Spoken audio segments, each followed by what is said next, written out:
My name is Elena Hartwell. I'm 34 years old. And 5 days ago, I dismantled my mother's entire financial empire in 47 minutes. She still doesn't know. What she does know is that her Mother's Day brunch reservation for 8 people didn't include my 7-year-old daughter. That she told Olivia through speakerphone that Mother's Day is only for the good kids. That my daughter's handmade card, 3 days of glitter glue and purple crayon hearts, fell face down on our kitchen tile while she whispered, "Grandma doesn't love me." What my mother doesn't know is that I've been funding her entire lifestyle for 11 years. $340,000. Not helping, bankrolling, and now it's over. I was standing in my Connecticut kitchen when it happened. Late afternoon sun streaming through the window, making everything look peaceful. Making everything look like a normal Thursday, like a day when grandmothers love their grandchildren and families are kind to each other. Olivia's small fingers wrapped around that card she'd asked me how to spell beautiful 4 times to perfect. Her tongue had been poking out the side of her mouth in concentration. The way it always does when she's working on something important. The way it did when she was 3 and building block towers. The way it does now when she's trying to show love to someone who doesn't deserve it. Mom's voice came through speakerphone. Sharp, dismissive. The voice I'd heard my entire life whenever I wasn't performing exactly as expected. Mother's Day this year is only for the good kids, the ones who actually behave and make things easy. Olivia can skip this year.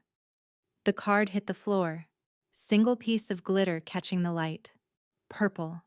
Olivia's favorite color because she thinks it's the color of kindness. She told me that once, very seriously, when she was 5. Purple is when love and calm have a baby, Mommy.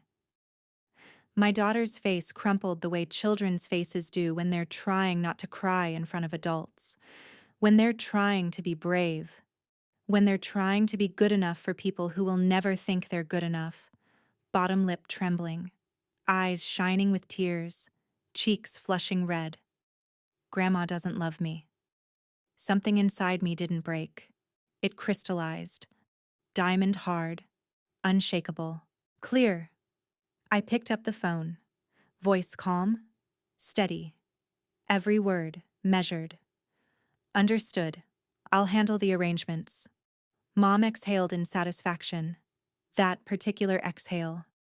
The one that means she's won. The one that means another woman has bent to her will. The one I'd heard after every argument, every boundary she'd steamrolled, every time I'd backed down for 34 years. She thought I'd accepted my place, that I'd tuck Olivia into bed with some excuse about Grandma being busy, that I'd show up alone on Sunday in the dress she'd approve of, with the smile she expected, with my credit card ready, and pay for everything like always. She had no idea what was coming. I'm the eldest daughter in the Hartwell family.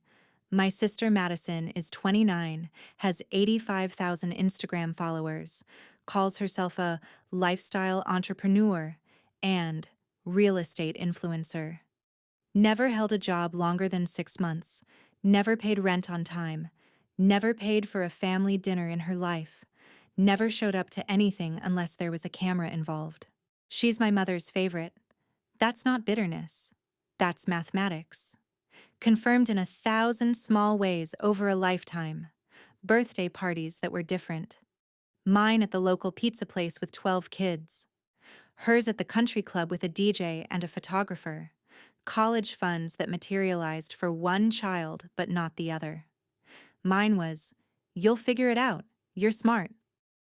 Hers was $40,000 deposited the day she got accepted. The way Mom's face lights up when Madison enters a room settles into something neutral, something obligatory, when I arrive. My father Robert is 65. Retired dentist. Nice man. Weak man. The kind of man who loves peace more than he loves justice. Says, "I stay out of women's business," when his wife hurts his daughter. Says, "You know how your mother is." like it's an explanation instead of an excuse. For 11 years, I've subsidized their entire lifestyle, not occasionally helping, not contributing my share, subsidizing, funding, bankrolling their comfort while they complained about me behind my back. I tracked it once in a spreadsheet. I'm good with numbers. It's what I do for a living. Corporate finance, mergers and acquisitions. I analyze risk. I evaluate assets. I determine value, so I evaluated them. $340,000 transferred to family accounts over a decade. I had every receipt, every Venmo confirmation, every wire transfer documentation. I'd organized it by category in an Excel file with color-coded tabs. Mortgage assistance, $83,000. Emergency medical bills, $42,000.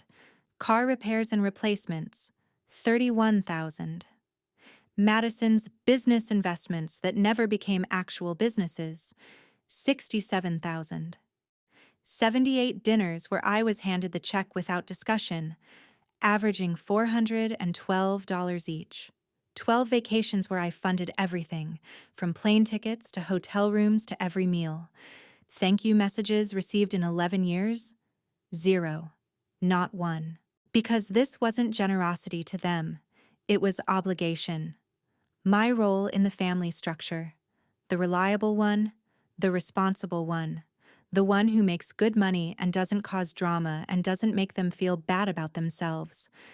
But being the responsible one isn't a compliment. It's a cage with invisible bars. It's a role you're assigned at birth, not one you choose. It's being valued for your function, not your humanity. 3 years ago, something shifted. My grandmother Helena Kowalski passed away, 89 years old. Born in Poland, immigrated at 19 with $7 sewn into her coat lining, worked as a seamstress for 40 years in a factory that no longer exists. Tough woman, loving woman, the kind who saw through everything, who knew what it meant to survive people who took everything. At her funeral, she held my hand with those paper-thin fingers that had sewn 10,000 hems, looked at me with sharp blue eyes that missed nothing, and said in Polish first, then in English, "You are strong, my darling, but strength doesn't mean you have to carry everyone. Sometimes strength means putting them down." I hadn't understood then. I was still trying to be good, still trying to earn something I'd never receive. 3 weeks later, her attorney contacted me. Not my mother. Me. Specifically me. Grandma left me a trust fund. $140,000. Enough to pay off my student loans. Build a real safety net. Make me independent. Make me dangerous. And 7 years of letters documenting every time Mom called her asking for money. Every lie Mom told about why she needed it. Every manipulation she deployed. Every time she'd claimed I was being difficult or not a team player when I hesitated to give her money. My grandmother had been documenting it all, dating it, organizing it, building a case file against her own daughter to protect her granddaughter. Mom didn't know about the trust. She thought Grandma's entire estate went to her. She thought I was still dependent, still controllable, still desperate for approval I'd never get. Wrong. 2 weeks ago, the announcement came. Mom posted in the family group chat at 11:43 a.m. on a Wednesday. Mother's Day brunch at Harborview Restaurant. Reservations for 8. Sunday, 1 p.m. Dress code, elegant. Harborview. Most expensive restaurant in our town. $30 appetizers, $70 wine, $140 tasting menu. The kind where they fold your napkin when you go to the bathroom. The kind where Mom always orders the most expensive items and slides the bill to me while making a joke about the successful daughter taking care of everyone. Madison responded instantly. "Can't wait. What should I wear? Garden party vibes?" Mom replied within seconds. "Elegant brunch. And Madison, don't worry about bringing anything. You're going through so much with your career right now. Her career. That week, Madison's career consisted of posting photos of herself holding coffee cups in aesthetically pleasing locations, sponsored by exactly no one, making exactly $0. But Mom called it building her brand. That evening, I was helping Olivia with homework when my phone buzzed. Madison had posted an Instagram story, screenshot of the group chat, the reservation, the date. Caption designed to wound, carefully crafted for maximum engagement and cruelty. Mother's Day with the real family. Some people couldn't make it, but that's okay. More lobster for us. Family first always. Blessed such a Mother's Day fog family. Comments flooded in immediately. Who couldn't make it? Ooh, drama alert. Spill the tea, girl. Why do families always have that one person?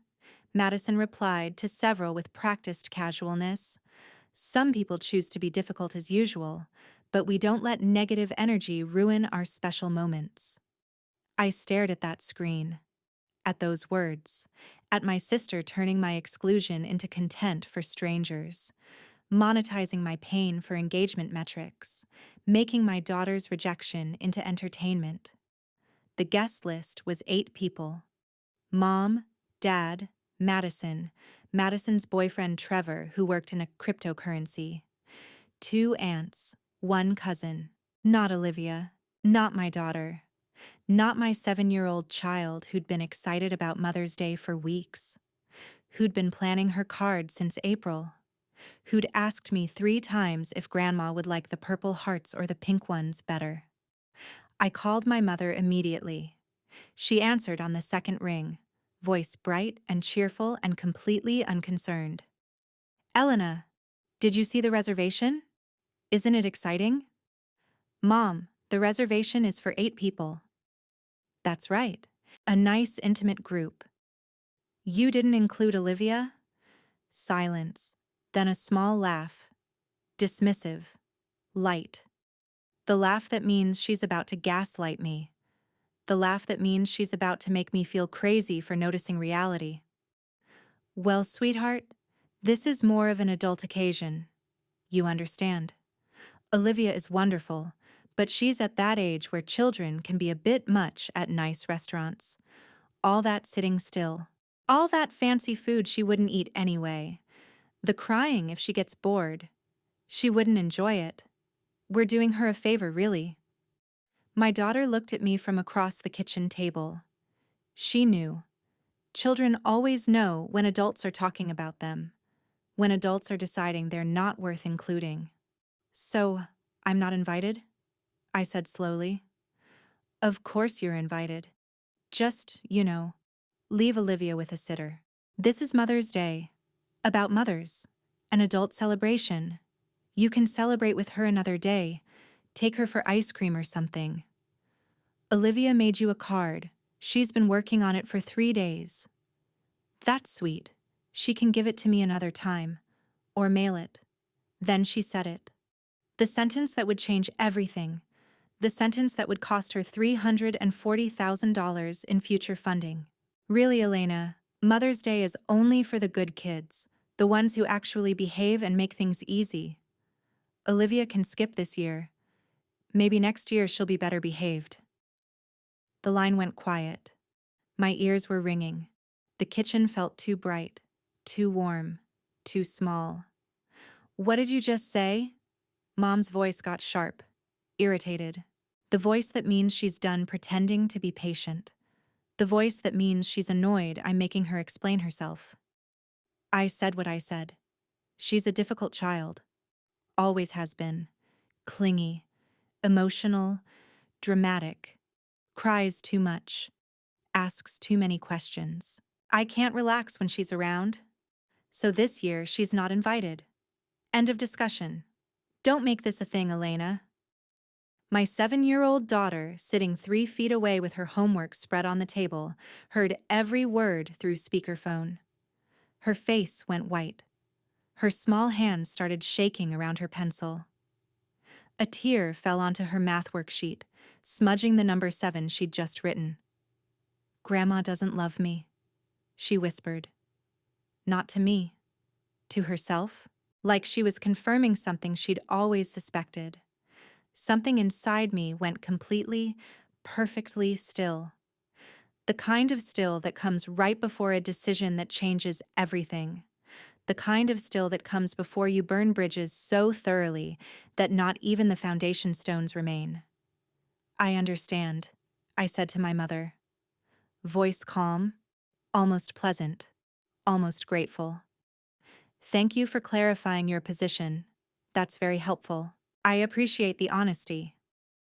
I hung up. Olivia burst into tears. Real tears. The kind that shake a child's whole body. The kind that hurt to hear. "Why doesn't she want me? What did I do wrong? I tried to be good, Mommy. I tried so hard. I used my best glitter. I spelled everything right. Why doesn't she love me?" I held her, rocked her, felt her hot tears soaking through my shirt, felt her little heart breaking against my chest, felt her whole body shaking with confusion and hurt and the special pain of being rejected by someone who's supposed to love you unconditionally. And I made a decision that would dismantle everything my mother had spent 34 years building. That night, after Olivia finally cried herself to sleep clutching her stuffed elephant, I sat in my home office, the small room at the end of the hallway, desk, laptop, filing cabinet, the place where I do the work that actually pays for everything. In the bottom drawer of that filing cabinet sat a folder I'd been building for 3 years. Since Grandma died and left me those letters. Since I started seeing the pattern clearly. Since I started documenting everything instead of just enduring it. I pulled it out. 7 years of receipts. Every family dinner I'd paid for. Every Venmo request I'd fulfilled without question. Every wire transfer to their mortgage account. Every auto payment I'd set up for their convenience. Every credit card charge. Every emergency they'd manufactured. Every guilt trip that had ended with me opening my banking app. I opened my laptop, logged into my banking portal, started going through every single account, one by one, methodically. Joint savings account where I deposited money for family emergencies, I transferred my entire portion out, $32,000, closed my access, watched the balance drop to whatever they'd contributed, which was $463. Credit cards where I was listed as an authorized payer, removed my name. All 4 of them. The one for family dinners. The one for household emergencies. The one Madison used for her business expenses. The one Mom kept for unexpected costs. Each one had balances between $3,000 and $8,000. Not my problem anymore. Auto payments processing on the first of every month for their mortgage. $1,200 monthly. Canceled. Every single one. Set to stop immediately. Shared cell phone plan I'd been covering for 3 years. I called the company. Waited on hold for 18 minutes. Split the account. Transferred their lines to a new account in their names. Let them figure out how to set up their own plan and pay their own bills. Restaurant accounts where my card was on file as a backup payment method. I contacted every single one.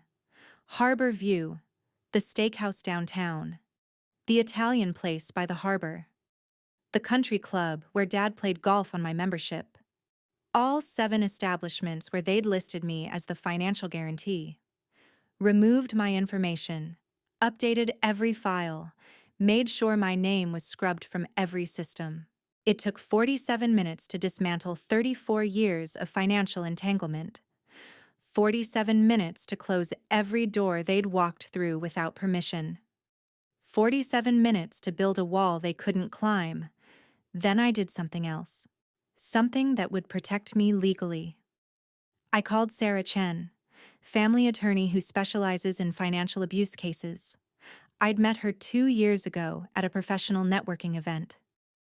We'd stayed in touch. She'd told me once, quietly over coffee after I'd mentioned my family. If you ever need help setting boundaries with your family, call me. Day or night. I mean that. I called her. 9:30 on a Thursday night. She answered on the third ring. Elena? I need to protect myself, I said. Legally. Completely. I need to make sure they can never claim I owe them anything, that they can never access anything of mine again, that if they try to manipulate me, there are legal consequences. I need documentation that I was never legally obligated to give them money. I need cease and desist letters ready if they harass me. I need an iron wall, Sarah. Can you help me build one? Tell me what happened, I told her. About Olivia. About the card she'd made with such care. About my mother's words through speakerphone. About 34 years of being the family bank account with legs. About the spreadsheet with $340,000 of documented transfers. Sarah was quiet for a long moment. Then, we can do this. But Elena, you need to be absolutely sure. Once we set these boundaries legally, once we file these documents, there's no going back without looking weak. Without opening yourself up to more manipulation. Your mother will escalate. Your sister will make you the villain on social media. Your father will call begging you to reconsider. They'll use every tool they have. Are you ready for that? I looked at the closed door of Olivia's bedroom, at the nightlight glowing underneath, the one shaped like a star, at the drawing she'd taped to the hallway wall earlier that week. Picture of the two of us holding hands, hearts floating around our heads. Words, "My mommy is the best," written in careful 7-year-old handwriting with 2 letters backwards. My hands were shaking, just slightly. For the first time all night, I felt the weight of what I was about to do. The finality of it. The bridge I was about to burn so completely that not even ashes would remain. The family I was about to lose. Even if that family had never really seen me as anything but a resource. I'm ready, I said. My voice cracked. Just barely. Just enough to let the fear through before the resolve locked back into place. I'm more ready than I've ever been in my entire life. Good, Sarah said. I'll send you documents in the morning. Sign them. We'll file them. Send a formal cease and desist if they contact you demanding money. And Elena, what you're doing isn't cruel. It isn't mean. It isn't even revenge. It's called protecting yourself. It's called survival. It's called teaching people that your love isn't for sale, that your daughter's worth isn't up for negotiation. I went to bed that night feeling something I hadn't felt in years, maybe ever. Freedom. The possibility of freedom. And the quiet, certain knowledge that Sunday's brunch was going to be very, very different from what my mother expected. If this story hits home, tell me in the comments where you're watching from. Don't forget to like and subscribe. Every betrayal I share comes with a twist you won't see coming. Let me take you back so you understand this isn't about one bad day. This is about a pattern that's 30 years deep. I was 9 years old.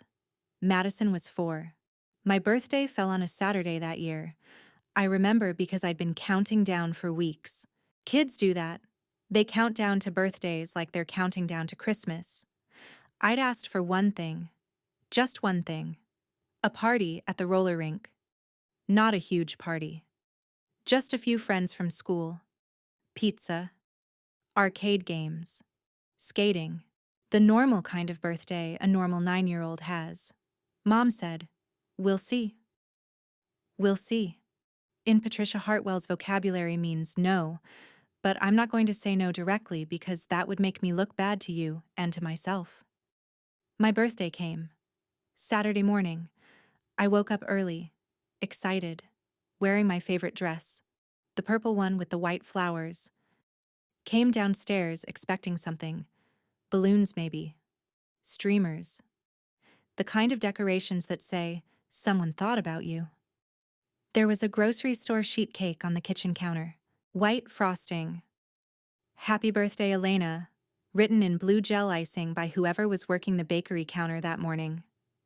"Surprise," Mom said, her voice bright and strained. "I picked it up this morning."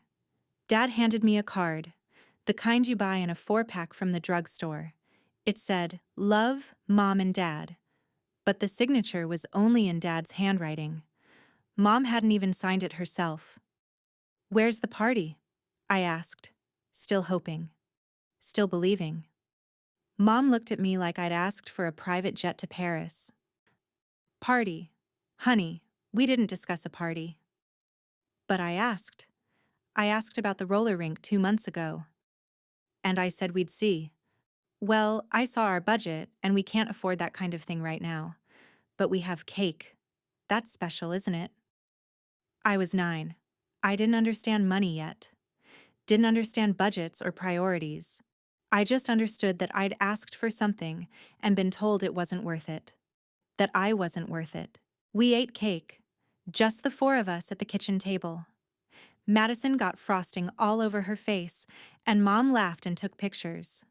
"Silly girl," she cooed, wiping Madison's cheeks with a napkin. I ate my slice in silence, watching, learning. 3 months later, it was Madison's birthday. She turned 5. Mom threw her a party at the country club. 45 kids. A magician who did actual magic tricks. A pony. An actual live pony that children could ride in circles while a handler held the reins. Professionally printed invitations with gold embossing. A princess theme. Decorations everywhere. A 3-tiered cake from the fancy bakery downtown that cost more than our family's weekly grocery budget. I stood in the corner of that country club ballroom watching Madison get lifted onto a pony while 45 children and their parents clapped and cheered. Watching Mom beam like Madison had just won an Olympic gold medal. And I asked the question that would shape my entire childhood. The question I'd carry with me for 25 years. "Mom, why was Madison's party different from mine?" Mom turned to me, annoyed, like I was a mosquito buzzing near her ear during a beautiful moment. "Some children are easier to celebrate, Elena. Madison's got that spark, that special something. You understand, don't you?" I was 9 years old, and I understood perfectly. I wasn't special. I was ordinary. I was useful, but not magical. And ordinary children get grocery store cake and empty promises. Fast forward 7 years. I was 16, junior year of high school. I had a 4.0 GPA, perfect scores. I was in advanced placement classes. I was on the debate team. I tutored underclassmen in math. I volunteered at the hospital on weekends, filing papers and delivering flowers to patients. I did everything right. Everything you're supposed to do when you're desperately trying to prove you deserve good things. And it worked. I got a full scholarship to Georgetown University. Full ride. Tuition, room, board, books. Everything covered. I found out in March of my junior year. The letter came in a thick envelope. I opened it in the kitchen after school, hands shaking so hard I could barely hold the paper. Read the first line 3 times to make sure I understood. "Congratulations. We are pleased to offer you a full 4-year scholarship." I ran to find Mom. She was in the living room scrolling through Facebook on her phone. "Mom, I got in. Full scholarship to Georgetown. Full ride." She looked up, smiled, put down her phone. "That's wonderful, honey. Congratulations." I waited for more. For excitement, for pride. For her to jump up and hug me. For her to call Dad at work. Call Grandma. Post about it on Facebook. Something. Anything. She picked up her phone again. Started scrolling. "Make sure you send them a thank you note." That was it. That was the entire celebration of the biggest achievement of my 16-year-old life. 2 months later, Madison barely graduated high school. C's and D's across the board. 1 F in calculus that Dad had to call the school to contest. claiming the teacher had it out for her. She had no college plans, no scholarship offers, no application submitted, no plan at all for her future. And that's when Mom sat me down for the talk. It was a Sunday afternoon, early May. The acceptance letter from Georgetown was pinned to the fridge with a magnet. I'd been looking at it every morning, imagining my life, my escape, my future. Elena, sweetheart, we need to talk about college. I sat down at the kitchen table, eager, ready to discuss dorm preferences, class schedules, orientation week activities. Your sister is going through a really hard time right now. I blinked. Okay. High school was very difficult for her. Emotionally, academically, socially. She needs support. She needs time and space to find herself, to figure out who she is. Okay. Mom's voice got softer, sweeter. The voice she uses when she's about to ask for something she knows is unreasonable, but she's going to make it sound like it's for your own good. We've been talking, your father and we think it would be best for everyone if you took a gap year. Maybe 2. Just to help out around here. Help Madison figure out her path. We can't afford to support both of you right now, emotionally or financially. And you have that wonderful scholarship. It'll still be there in a year or 2, won't it? I stared at her. You want me to defer Georgetown? Just for a little while. A year at most. Maybe 2. But Mom, it's a full scholarship. It's not costing you anything. Mom's face tightened. Her mouth became a thin line. It's not about cost, Elena. It's about family. Your sister needs you. This is what family does. We take care of each other. We make sacrifices. What does Madison need me for? Support. Love. A stable home base. We're going to send her to Europe for 6 months. A discovery trip. She needs to heal. Find herself. Experience the world. And we need someone here to help manage things at home. My throat felt tight. My vision was getting blurry. You want me to stay home so Madison can go to Europe? Don't make it sound so transactional. This is what family does. We sacrifice for each other. I deferred. I told myself it was 1 year. I told myself I'd go the following fall. I told myself it would be worth it to keep the peace. Madison went to Europe for 8 months.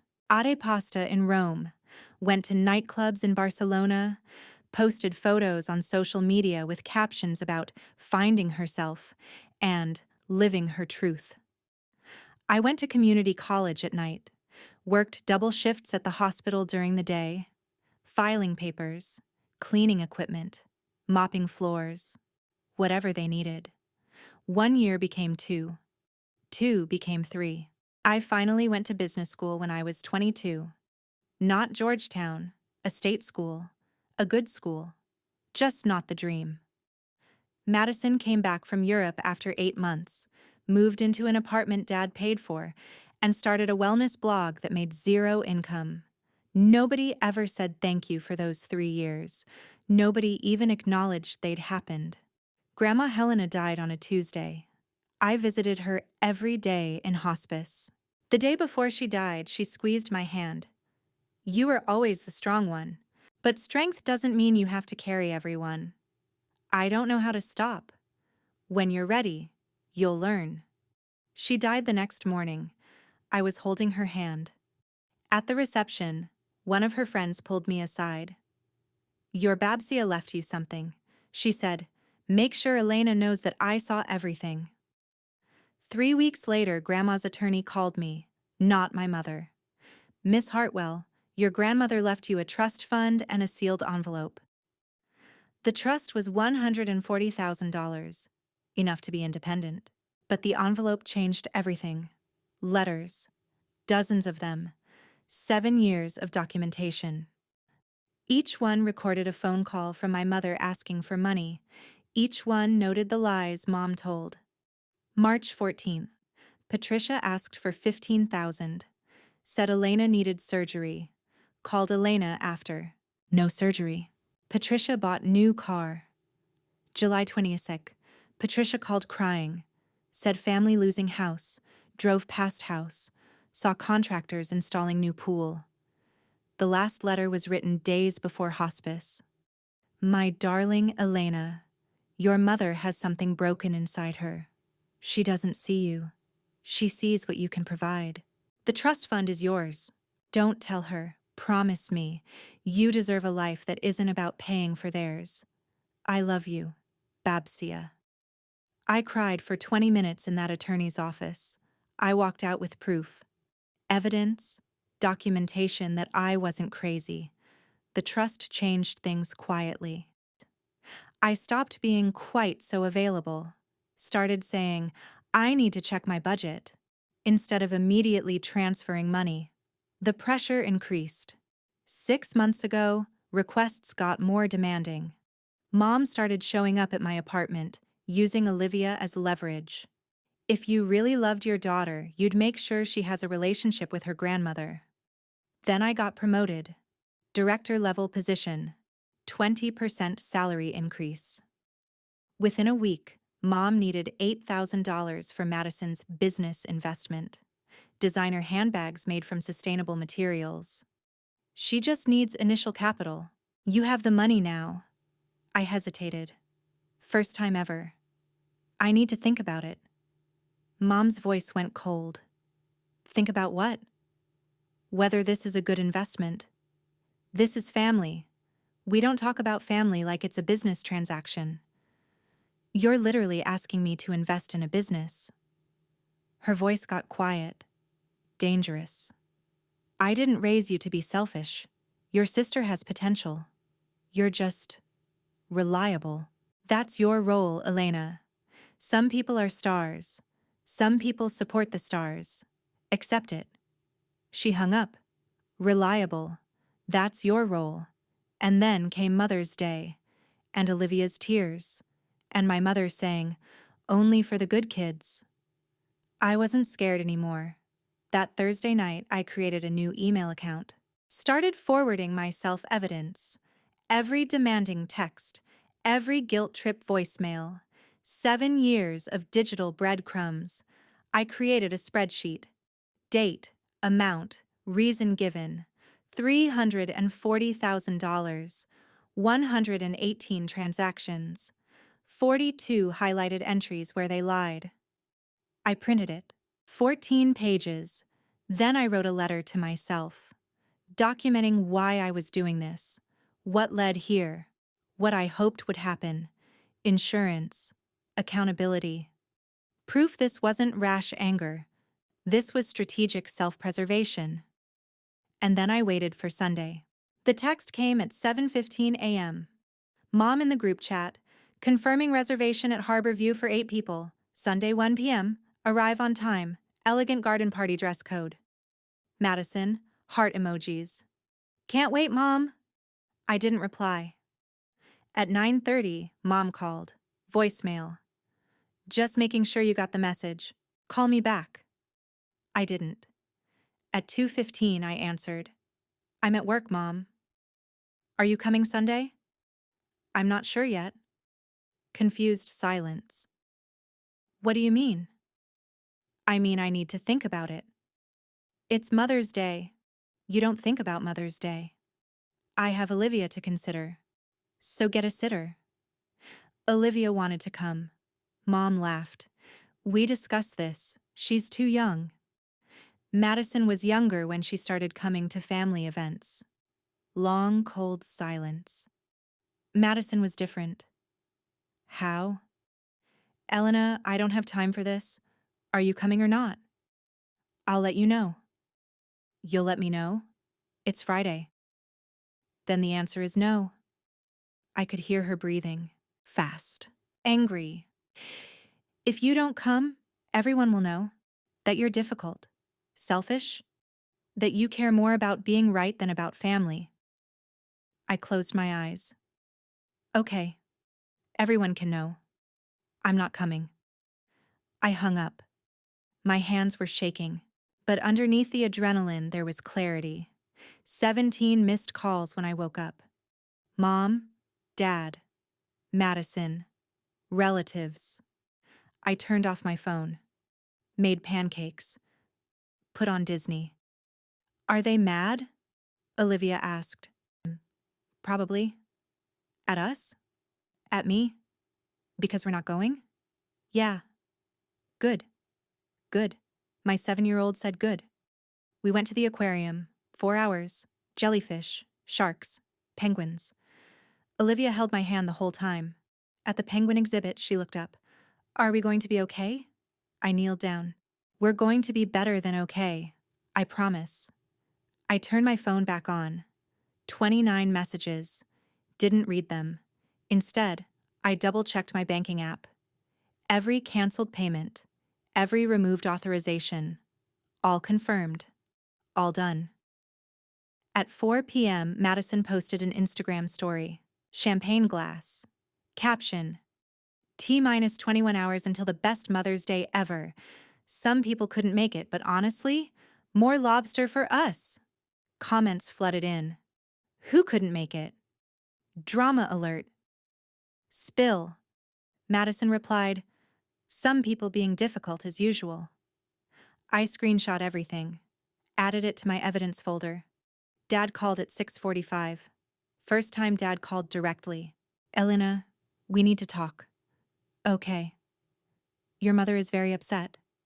I know. She's been crying all day. Did she tell you what she said to Olivia? Silence. Did Mom tell you she said Mother's Day was only for good kids? More silence. She wouldn't say that. She did. I was there. Olivia heard it. Dad exhaled. You know how your mother is. She says things when she's stressed. How else could that possibly mean, Dad? He didn't answer. Even if she didn't mean it that way, she never apologized. Never called Olivia. Never tried to make it right. Family isn't perfect. I'm protecting my daughter from people who hurt her. By not coming to Mother's Day? By setting boundaries. His voice got harder. Just apologize to your mother and move on. Apologize for what? For upsetting her? I laughed. Sharp sound. I'm not apologizing for having boundaries. Elena. I'm not coming. If you want to know why, ask Mom what she said to your granddaughter. I hung up. Olivia looked up. Grandpa's mad too? Because I won't make everything easy. She nodded. Made sense to her. We read 3 books. She fell asleep halfway through. I tucked her in and waited for tomorrow. I woke up at 7 a.m. Olivia was already awake, sitting in bed looking at a picture book. Morning, baby. Morning, Mommy. What do you want for breakfast? She thought seriously. Pancakes shaped like hearts? You got it. We made breakfast together. She cracked the eggs. I mixed the batter. We cut strawberries and whipped cream. Made a mess of the kitchen and didn't care. At 8:15, my phone started ringing. Mom. I declined the call. It rang again immediately. Madison. Declined. Text messages started flooding in. Mom. Where are you? You need to call me right now. Madison. Mom is freaking out. What did you do? Dad. Elena, call your mother. This is getting out of hand. An aunt. Honey, whatever this is about, you need to fix it before you ruin today. I turned my phone to silent, put it face down on the counter. Are they calling? Olivia asked. Yep. Are you going to answer? Nope. She grinned. Good. We got dressed. Both wore sundresses. Hers was yellow with white flowers. Mine was blue. We did each other's hair. She insisted on putting a braid in mine even though she didn't really know how. I let her try. It was crooked and messy and perfect. At 9:30, we left. Drove to Meadowbrook Botanical Gardens, 45 minutes away. Far enough that we wouldn't run into anyone we knew. The gardens were beautiful. Spring flowers everywhere. cherry blossoms, tulips, wisteria hanging from archways. We walked slowly, held hands, took pictures with Olivia's kid camera, fed the koi fish in the pond. At 11:30, sitting on a bench overlooking the rose garden, my phone buzzed. Not a call, a notification. Harborview Restaurant was calling. I stared at that screen, watched it ring, let it go to voicemail. They called back immediately. This time, I answered. Put it on speaker so I could hear over the garden sounds. Hello? Ms. Hartwell? Male voice. Professional. Stressed. Yes? This is James, the general manager at Harborview. I'm calling about the reservation under Patricia Hartwell. Okay. There seems to be an issue with payment. Your card on file is declining. I took a breath. Let it out slow. That's because I removed my authorization this week. Pause. Long pause. I see. Mrs. Hartwell indicated you would be handling the bill today. Mrs. Hartwell was mistaken. She's saying this is an error, that you would want us to try again. It's not an error. I am not responsible for this bill. If Mrs. Hartwell made a reservation, she needs to pay for it. Another pause. I could hear voices in the background, agitated voices. Ms. Hartwell, they've already ordered. The meal is in progress. Then Mrs. Hartwell needs to provide payment. She's asking if you can come to the restaurant to sort this out. No. She's quite insistent. I'm quite sure. The answer is no. James's voice got quieter, more careful. Ms. Hartwell, off the record. Is there anything I should know about this situation? I looked at Olivia. She was watching a butterfly land on a flower. Off the record. My mother told my 7-year-old daughter she wasn't good enough to attend today's meal, so no, I won't be paying for it. And I won't be coming to sort it out. This is Mrs. Hartwell's responsibility. Silence. Then, very quietly, I understand. Thank you for clarifying. Thank you for calling, James. I hung up. Olivia looked up. Was that the restaurant? Yeah. Are they mad? They're confused. Are we in trouble? I pulled her onto my lap, held her close. No, baby. We're not in trouble. We're protected. She nodded against my shoulder. Okay. We stayed in the gardens until 1 o'clock, then drove to a small cafe in town. Had grilled cheese and tomato soup. Shared a piece of chocolate cake. My phone had 37 missed calls by the time we got home. I didn't listen to a single voicemail. I pieced together what happened from Madison's deleted story, a cousin's text, things Dad mentioned later. Mom arrived at Harborview early. Pink dress, professional hair and makeup. Posted a photo, celebrating being a blessed mother. Madison arrived at noon. Designer everything. Everyone seated at the best table. Harborview, perfect. Mom ordered champagne immediately. The expensive kind. 2 bottles. Madison ordered appetizers, lobster bisque, oysters, shrimp. They ordered freely. Comfortable, confident. Because I'd always paid. For 11 years. Entrees, filet mignon, sea bass, lamb, premium options. Mom was performing, smiling, photos, her stage. Where's Elena? Someone asked. Mom waved dismissively. She's not coming. She's been difficult, but everything's covered. They ordered dessert, 8-tier sampler. At 1:45, the waiter brought the check. 147.60 euros. Mom barely glanced. Handed him my credit card. The one on file for 7 years. Just run it. The waiter disappeared. 60 seconds. He returned. Ma'am, this card has been declined. Mom blinked. Try again. He tried. Still declining. Madison's fork stopped. What? There must be an error. Try again. Same result. Declined. Do you have another form of payment? Mom fumbled. Her card. Declined. Madison tried hers. Declined. Dad tried his. Insufficient funds. 8 people suddenly realized they'd ordered without any way to pay. Mom dialed my number frantically. Voicemail. Again. Voicemail. The manager appeared. Is there an issue with payment? This is a mistake. Call my daughter. We did call her. Mom's face went white. What? Ms. Elena Hartwell informed us she's no longer responsible for this bill. Silence. Madison whispered, She what? She indicated you would be handling payment directly. Mom was scrolling frantically.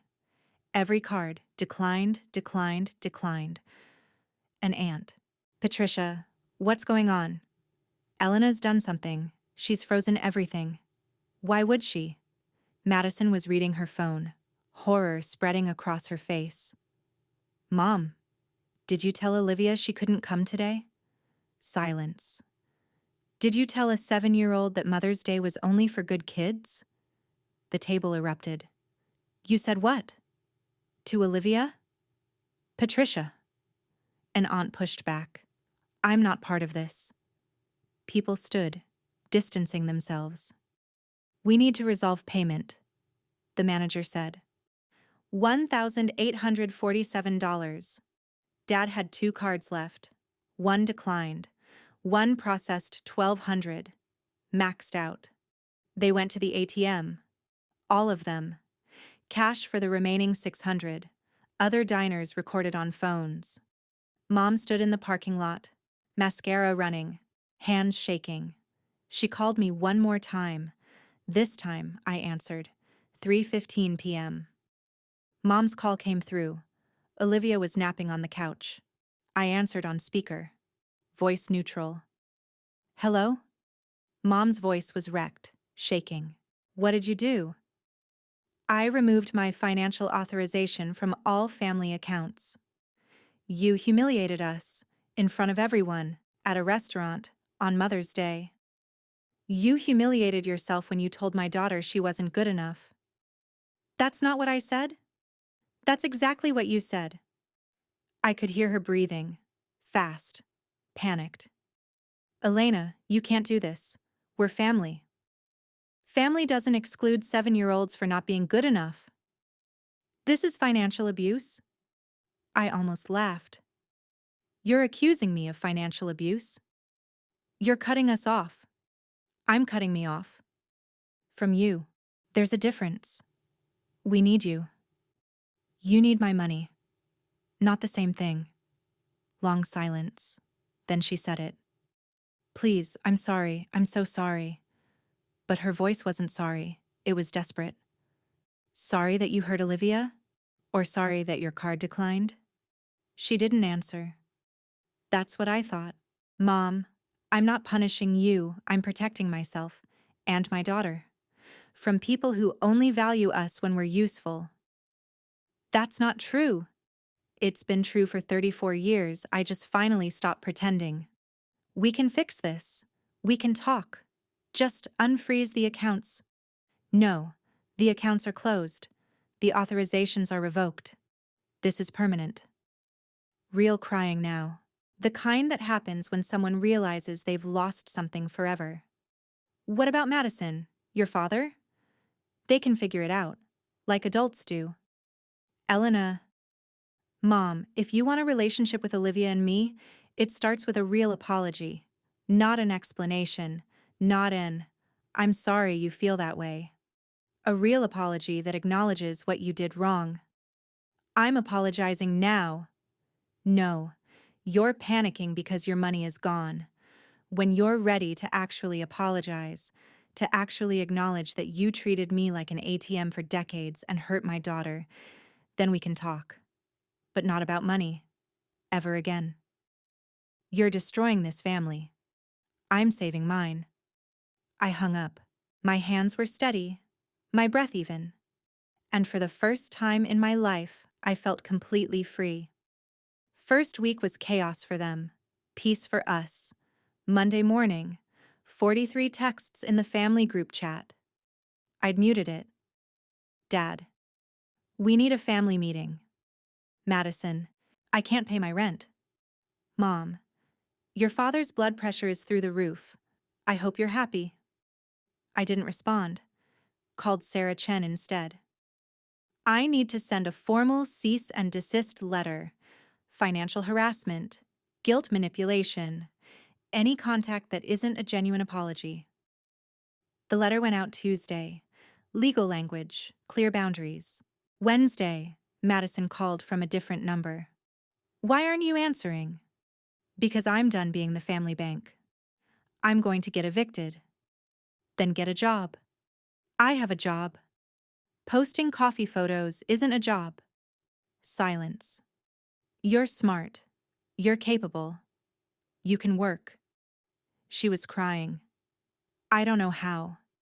Figure it out, like everyone else does. I hung up. Felt something surprising. Not guilt. Clarity. 3 months later, life looked completely different. Olivia's therapist report. Significant improvement in self-esteem and anxiety. Patient reports feeling safer. Bedwetting ceased. Nightmares about not being good enough decreased to 0. Recommend transition to bi-weekly sessions. I cried reading that. Relief crying. My daughter felt safer without them.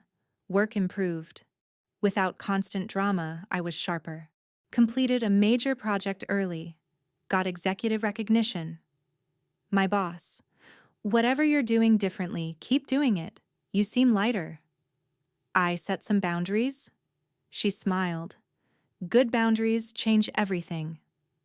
I started therapy myself. Dr. Patricia Chen helped me understand things I'd avoided.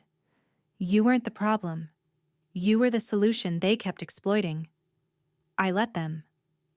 Because you were a child when it started. Children survive. Adults set boundaries. I joined a support group. 8 women recovering from family financial abuse. One woman, Rita, 63, said something that shifted my perspective. I spent 40 years funding my siblings. When I stopped, they said I was selfish. And I realized they were right. I was selfish. And that's okay. Because being selfish means taking care of yourself. And somebody has to. We all nodded. 8 women who'd finally learned self-preservation isn't a sin. Tuesday night. Unknown number.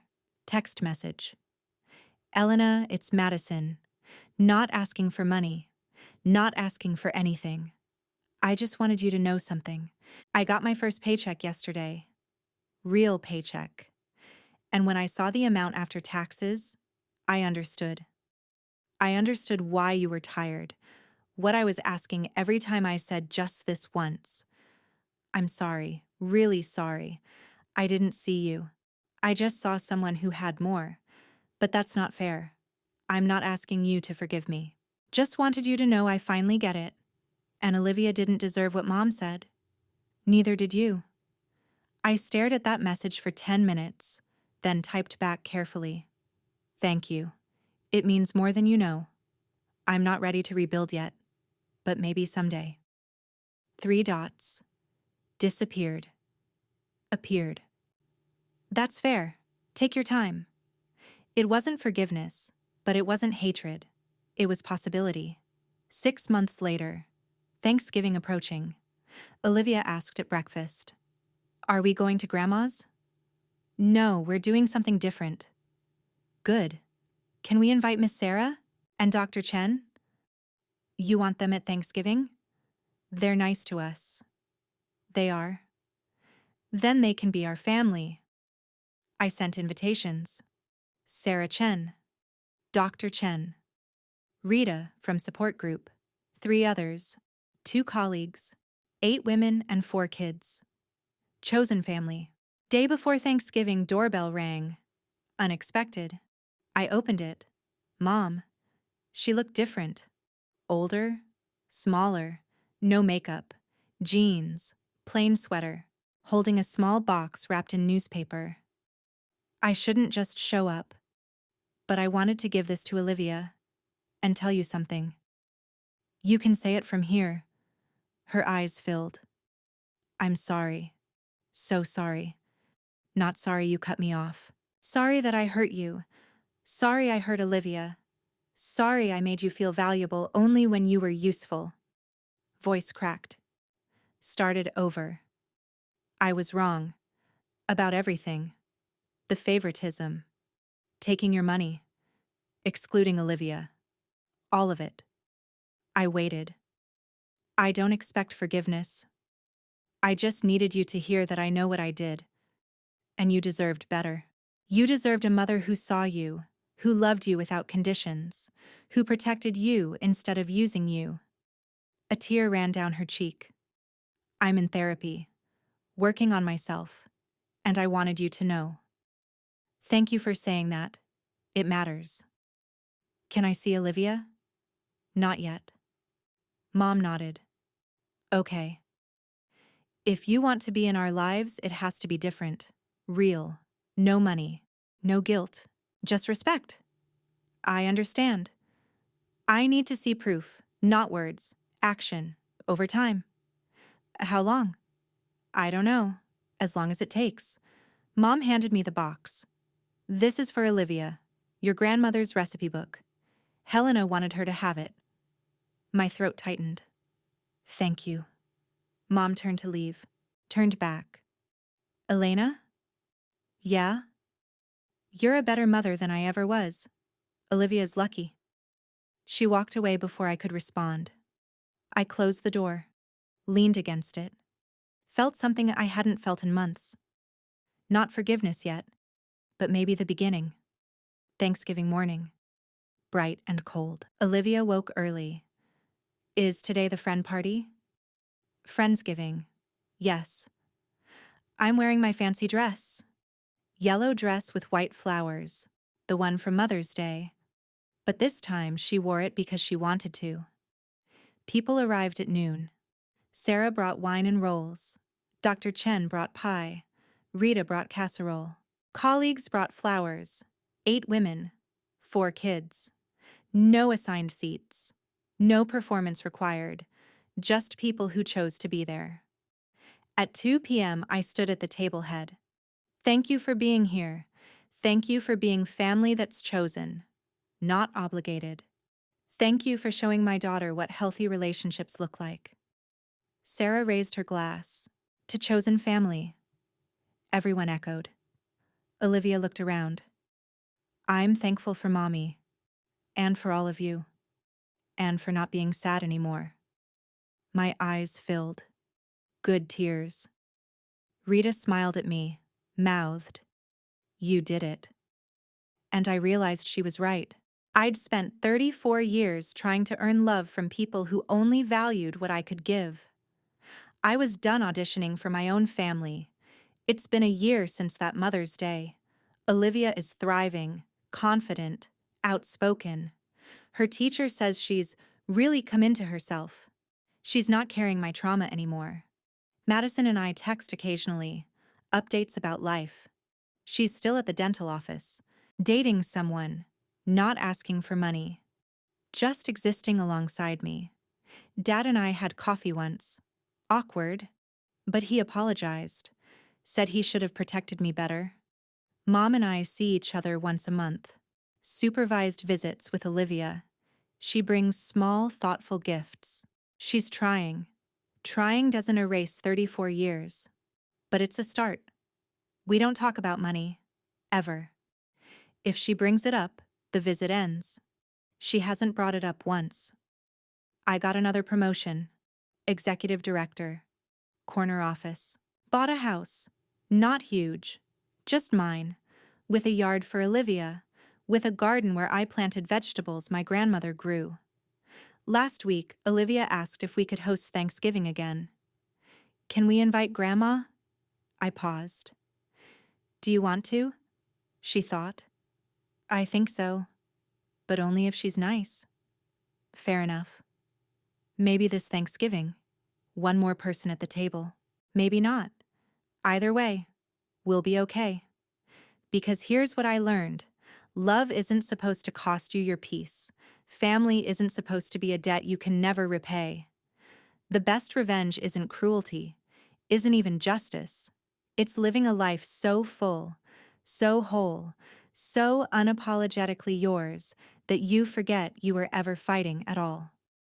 My name is Elena Hartwell. I'm 35 years old.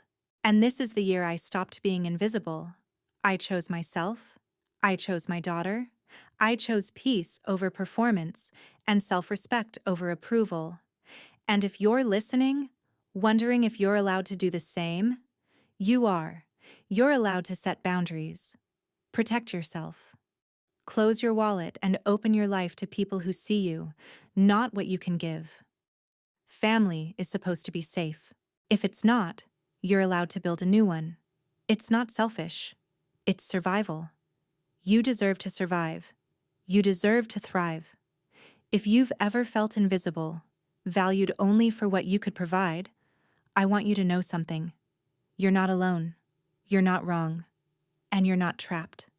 You can choose differently. I did. And I've never been freer. Tell me your story in the comments. Have you ever had to choose yourself over family? Share your story. You're not alone.